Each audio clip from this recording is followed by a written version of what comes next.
আফগানিস্তানের বাবুরাম বিমান ঘাঁটি নেওয়ার জন্য চাপ সৃষ্টি করেছেন মার্কিন প্রেসিডেন্ট ডোনাল্ড ট্রাম্প। সেই প্রচেষ্টার বিরোধিতায় আফগানিস্তানের পাশে দাঁড়ালো ভারত। শুধু ভারতই নয়, এ বিষয়ে ট্রাম্পের বিরোধিতা করে আফগানিস্তানের পাশে দাঁড়িয়েছে চীন, পাকিস্তান ও রাশিয়া। তাদের সঙ্গে ভারতও একই অবস্থান নিল।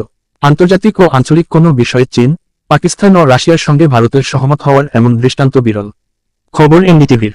ভারত এমন সময়ে এই ভূমিকা নিল যখন তালেবান শাসিত আফগানিস্তানের পররাষ্ট্রমন্ত্রী আমির খান মুত্তাকি সরকারি সফরে নয়াদিল্লিতে যাচ্ছেন।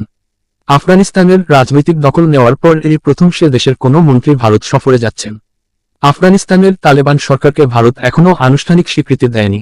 মুত্তাকি ভারতে যাচ্ছেন বৃহস্পতিবার। জাতিসংঘের নিরাপত্তা পরিষদ তাকে ভারত সফরে অনুমতি দিয়েছে। আফগান মন্ত্রীদের বিদেশ সফরের উপর জাতিসংঘের যে নিষেধাজ্ঞা ছিল, আপাতত তাতে কিছুটা ছাড় দেওয়া হয়েছে। 9 থেকে 16 অক্টোবর পর্যন্ত মুত্তাকি ভারতে থাকবেন। চীন, পাকিস্তান ও রাশিয়ার সঙ্গে ভারত একযোগে ট্রাম্পের বিরোধিতা করে আফগানিস্তানের পাশে দাঁড়িয়েছে মস্কো ফরম্যাট কনসালটেশনের 7ম বৈঠকে। মস্কোয় এই বৈঠক হয়।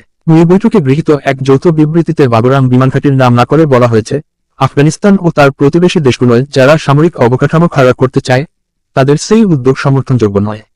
কারণ এই উদ্যোগ আঞ্চলিক শান্তি ও স্থিতিশীলতার পরিপন্থী। কিছুদিন আগে বাবুরাম বিমান ঘাঁটি তাদের হাতে তুলে দেওয়ার দাবি জানিয়েছিলেন প্রেসিডেন্ট ট্রাম্প। 5 বছর আগে আফগানিস্তান থেকে সেনা প্রত্যাহারের সিদ্ধান্ত নেয় যুক্তরাষ্ট্র। এই নিয়ে দুই দেশের চুক্তিও হয়েছিল। এরপর হঠাৎ বাবুরামের দাবি জানানো গোটা বিশ্বকেই বিস্মিত করেছে। আফগানিস্তানের তালেবান সরকার যদিও তৎক্ষণাৎ সেই দাবি নাকচ করে দিয়েছে।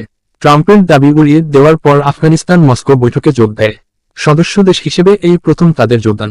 সে দেশের প্রতিনিধিত্ব করেছিলেন পররাষ্ট্রমন্ত্রী মুত্তাকি।